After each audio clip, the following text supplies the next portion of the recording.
Hello everyone, it's Danny, and today I'm going to be doing a recommendations video. So it's like October 17th when I'm filming this, so it's officially spooky season and Halloween is in a couple weeks, so I thought I would try my best to come up with a list of books that are kind of spooky or fall themed. This list will be maybe a bit different than what you're used to seeing, just because I'm not a person that reads thrillers or horror novels. So this will mostly be fantasy, but I hope that these books are spooky enough for you. So let's just get into the books.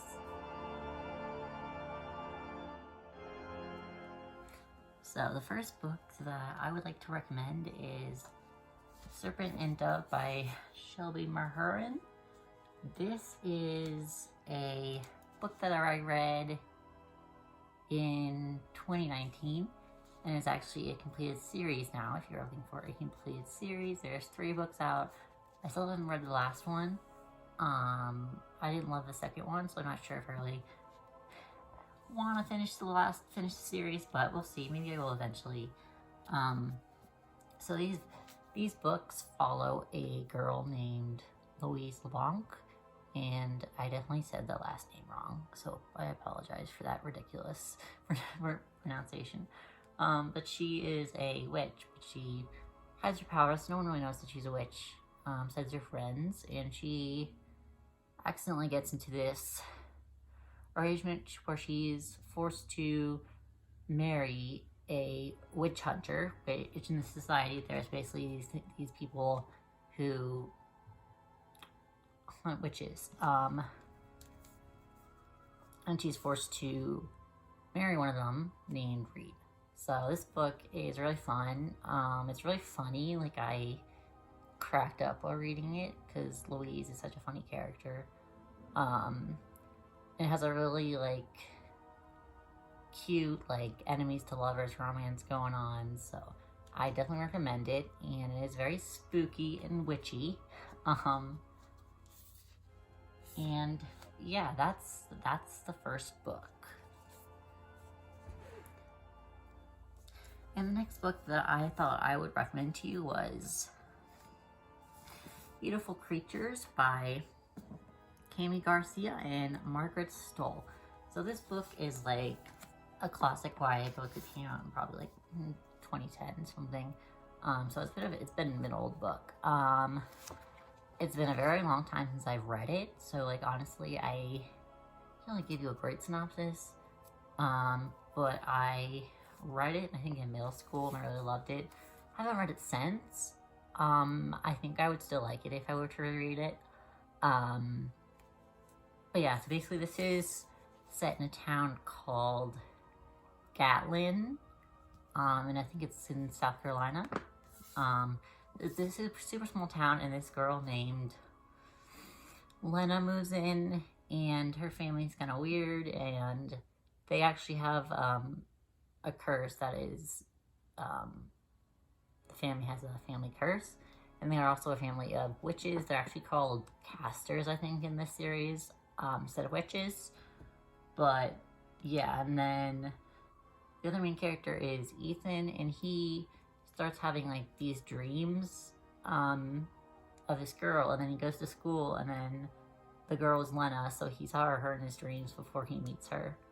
So yeah, that's basically the synopsis. I don't know if that actually makes any sense, because the synopsis on the back is pretty vague compared to what actually happens in the book. So yeah, this is really a really atmospheric book. It's set in this really small little town, very spooky. So I would definitely recommend this, even though it's been a very long time since I've read it, so I'm not sure about that. I know a lot of people don't like it. I feel like I was one of the rare people that actually did like it when I read it. But yeah, I hope that some of you read it and like it. It's actually a 4-book series that is complete, so if you're looking for another series, this is one.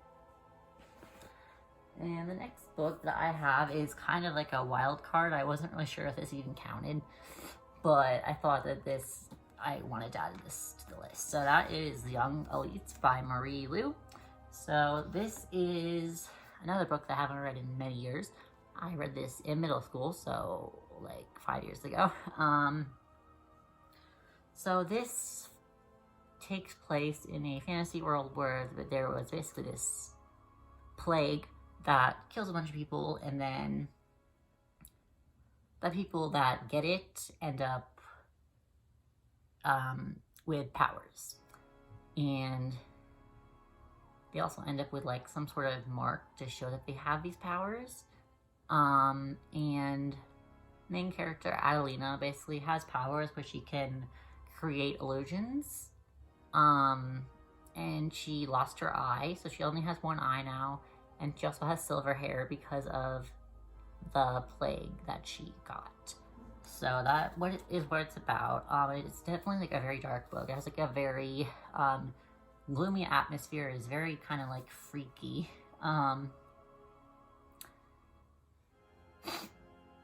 Let's see. Look at the back if there's anything else I need to talk about.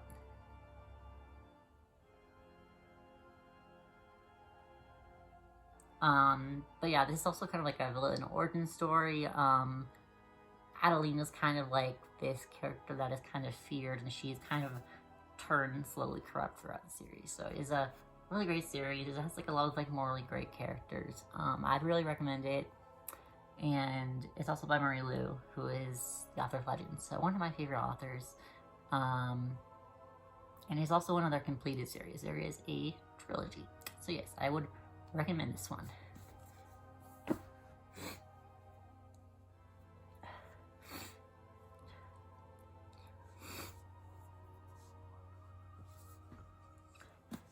And the next book is another book that I talked about in my last video. So sorry if this is a bit repetitive, but I kind of felt like I needed to mention this book. And there'll be a few other repeats that I talked about in my recent reads video last week, so I'm sorry for that. But I wanted to talk about Gideon the Ninth by Tamsyn Muir. So this is an adult sci-fi novel. I think this is the only non-YA book I have on here. I think there's one more that's an adult book. Let's see if I can explain the plot of this. So I'm actually gonna have to read the plot.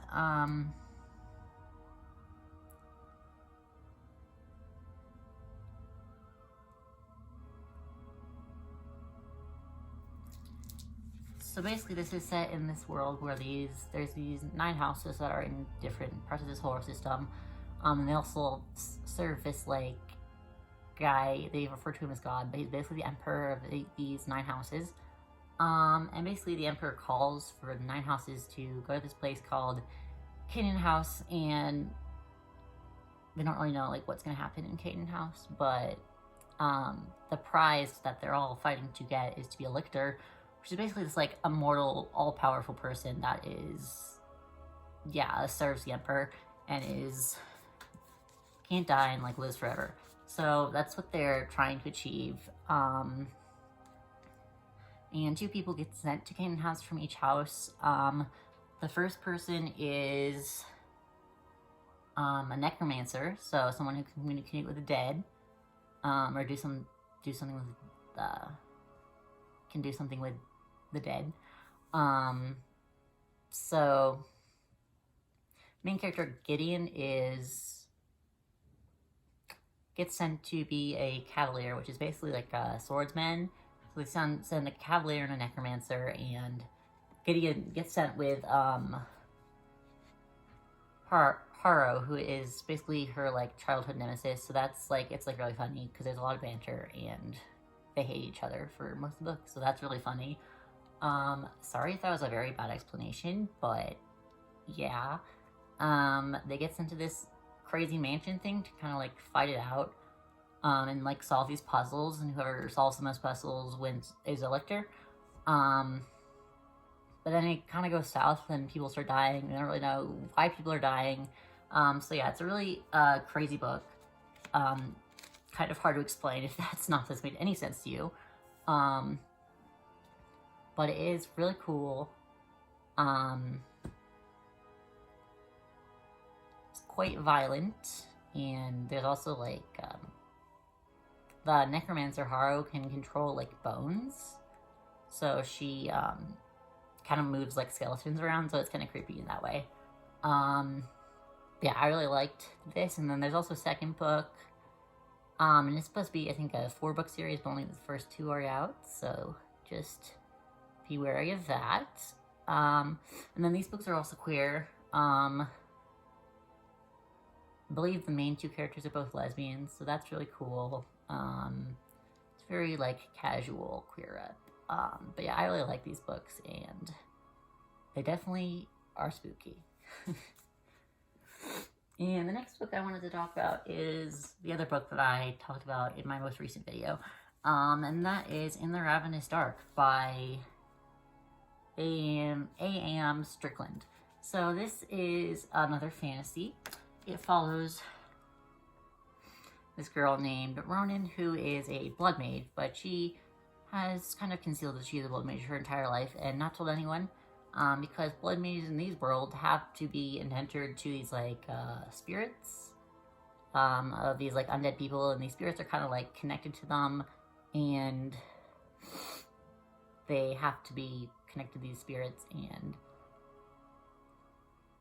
so yeah, so that's basically the synopsis. But she gets caught, and they make her get connected to this spirit dude, and then she kind of gets thrown into, like, a bunch of, like, court politics, and she kind of has to live in this castle. It's really fun. The main character is pansexual, and there's also a non-binary character and a lesbian character, and, like, polyamory, so there's lots of different stuff in here. It's a super fast-paced book. I think I've read this book in, like, 6 days. But yeah, definitely really cool and spooky, and there's blood mages, which are kind of witchy type things. But yeah, I definitely would recommend checking this one out. And also, I would like to add that, sorry, my nose is running, that this is a standalone, so if you're not, like, looking for, like, commitment, then this is a good one to read. And the next book that I physically have with me that I would like to talk about is Every Heart a Doorway by Seanan McGuire. This is just a novella. It is very small. It's like 200 pages, I think. Let me look and see. So yeah, it's only 170 pages, so it's really small, super quick read. And this follows a group of children who, follows this house that basically they take in children who have just returned from magical worlds, so it's kind of a portal fantasy. So these children were living in these other magical worlds, and they are just coming back to their normal world, and they're sent to this house to kind of be rehabilitated.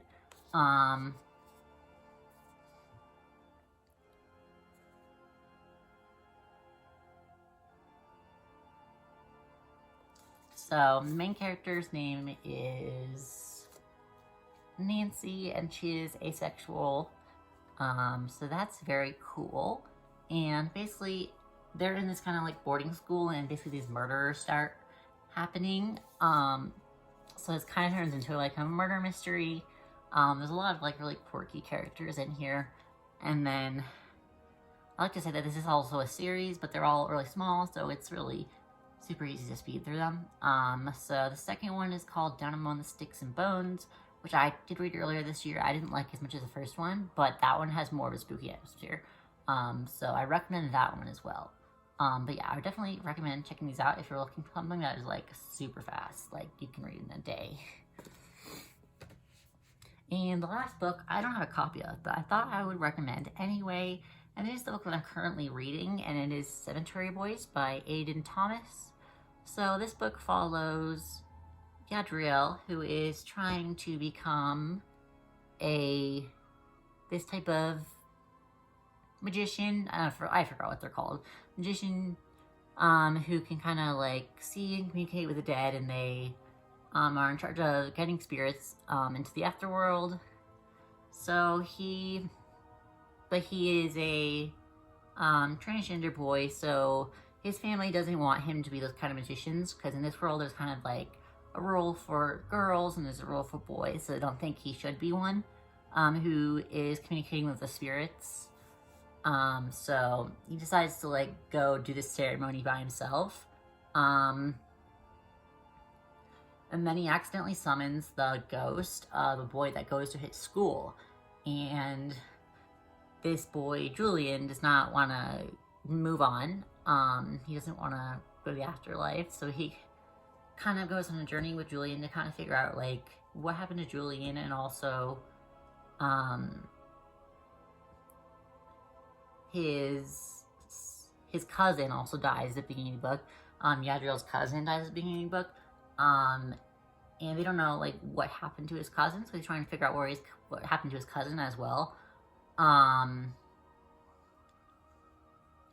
yeah, it's a super cool book, and the main character is transgender and gay. I think I'm, like, halfway through. I am enjoying it so far. It's pretty good. It is very famous on Book Talk. But this isn't Book Talk, this is BookTube. It's very popular on BookTube and Bookstagram. I'm glad that I'm finally reading it, and it is really good so far. So I will probably finish that by the end of the month.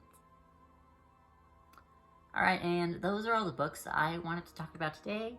I hope that you enjoyed this video and you subscribe to my channel for my next video. If you got to this part of the video, comment a pumpkin emoji. And I hope you have a good day, and I hope you like this video. Thank you.